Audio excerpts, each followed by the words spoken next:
What's up everyone, and welcome back to my channel. So I asked you all on Instagram to ask, what did I say? I wanted you guys to just ask me questions, no filter, ask whatever you want, and I'm going to film a little sit down, what do the kiddos call it these days, tea time. I have coffee in here. I am full on prep feels because I'm exhausted. So it is like 8 p.m. and I'm drinking coffee. Priorities.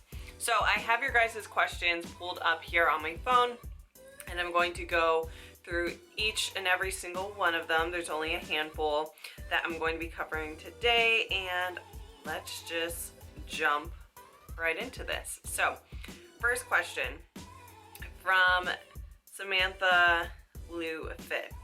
How do you feel about former bodybuilders / influencers shitting on bodybuilding now? This one hits home to me. I see a lot of influencers that I looked up to competing, and you know, OG Nikki Blackadder really got me into competing. She doesn't compete now. She doesn't really shit on it or anything now, but there was a lot of influencers out there that opened up the bodybuilding space to me, and there was a lot of just vlog series on bodybuilding and competing, and I still compete to this day. I've been competing for over, this will be my 4th year competing, and now I feel like these said influencers, I'm not going to say names, are just hating on the sport in general. Even though they, like, everyone is well aware of the risk involved as long as you have a good, credible coach, and I don't think that you should hate on the sport. Anything taken to an extreme level can be dangerous. That can be sports, that can be literally anything, and there's really no need to hate on the sport or hate on people who do this sport. You know, to each their own.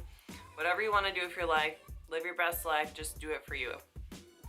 So those are my thoughts on that. Okay, who is one Instagram person, fitness person you look up to, and why? I don't want to just name one.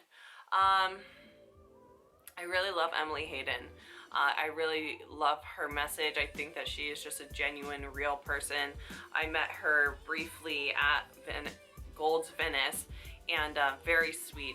Just, you can tell this woman has such a good heart, and her actual tattoo Evolve that she has right here, I've really heavily debated getting that tattoo for myself because I think it's beautiful and I love that message. And Emily's words have gotten me through some really tough times. Her work ethics is like none other that I've seen. Even at the gym, when I saw her working out, I was like, damn, that girl means business, and she scares me, but such a sweetheart, and I just love following her. Okay, next question. What is a good post-workout supplement for recovery? I don't think you need supplements for post-workout recovery, but a lot of people just take creatine. You don't need to take creatine for recovery. Glucosamine seems to be another big one for recovery, but personally, I don't take any supplements post-workout for recovery. You should just be focusing more on your food, and I would say focus on consuming some protein within 2 hours post-workout. Ideally, the quicker you get the meal in, the most optimal you're going to make your protein synthesis, which is the rebuilding of muscle tissue after a workout, and you can achieve that through food. So I don't really take supplements post-workout. Sorry. Okay. Ashley Richardson 98 said, do supplement companies like It Works or Skinny Bunny Tea work? Skinny Bunny Tea, what is that?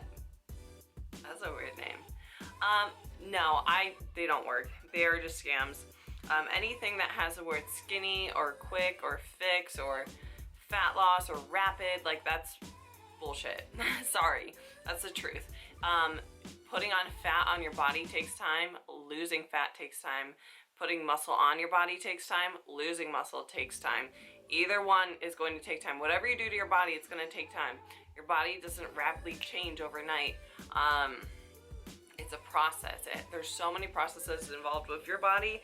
So whatever you're doing to it, good or bad, it's going to take time to show the negative effects. It's just like smoking a cigarette. Your first one, you're not going to have black lungs, but give it time, honey. Give it time. Those lungs will give up soon. That was really dark humor. Christina Lucia said, any regrets? No, I don't think people should have regrets, because I think life is a learning process. Now, I think we all feel like we've made mistakes or feel like we could have done certain situations or scenarios better in our life, but I truly don't regret anything.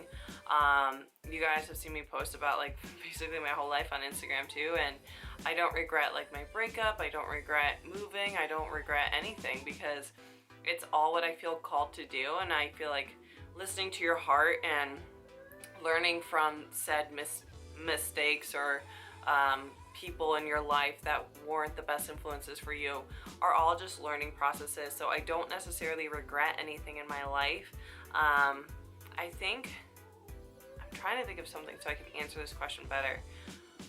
I think I regret not believing in myself earlier when it comes to my business, because I had started my online business in college and I was too scared to take the full-on leap until like 1 year after graduation. And I just wish that I would have believed in myself and invested in myself a little bit earlier in the business coach.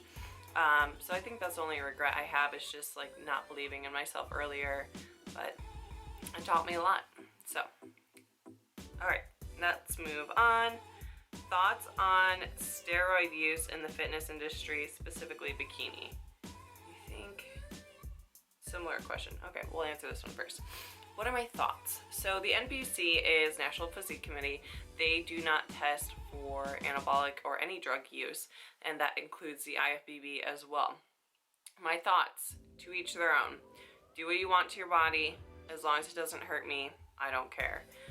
And that's the truth. That's just how I am with anything. That's how I am with like cigarettes, how I am with like weed. Like, do whatever you want, honey, as long as it doesn't hurt me. I think that, you know, people are going to use anabolics in the industry. I think it can really affect a female's health. I've seen it affect a female's health, and as long as, I mean, you're informed as the athlete and that's something that you want to do, okay, go ahead and do it. A lot of athletes do take drugs, and a lot of Olympic athletes take drugs, and there's special ways to cycle off of drugs, and it is what it is. When people are really competitive and they get really tunnel vision and focus on a goal, then they might use. And I mean, I'm not like an advocate for drugs. I'm not an advocate for taking them. None of my clients take drugs ever. Holy no. If your coach recommends you take drugs,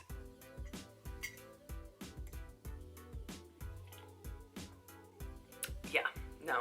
How big are PEDs really in female fitness? I want to assume the best, but some people, that.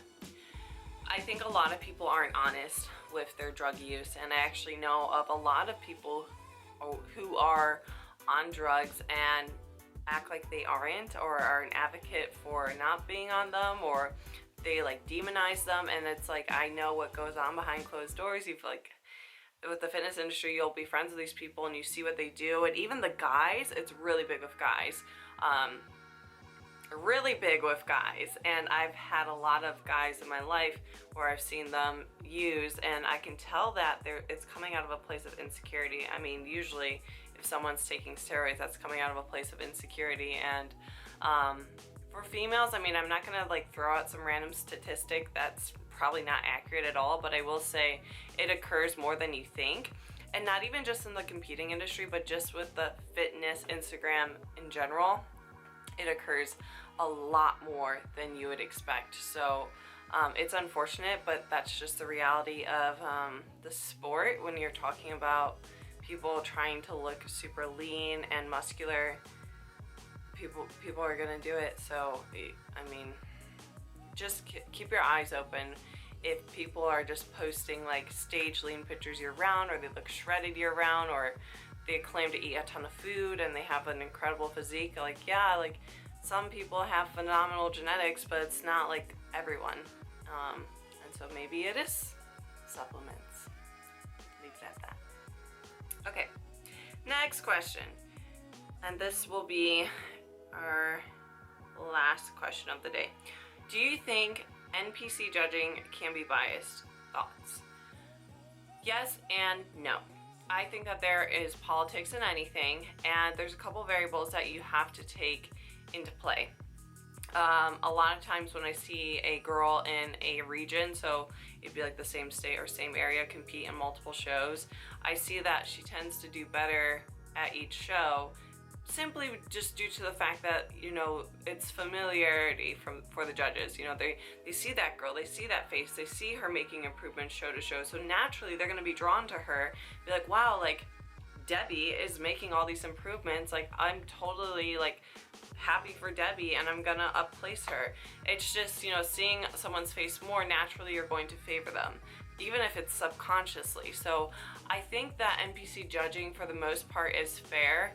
I mean, I've seen some sketchy stuff happen before with judges and coaches, but all you can do as an athlete is simply just bring your best and don't blame the judges for your placement.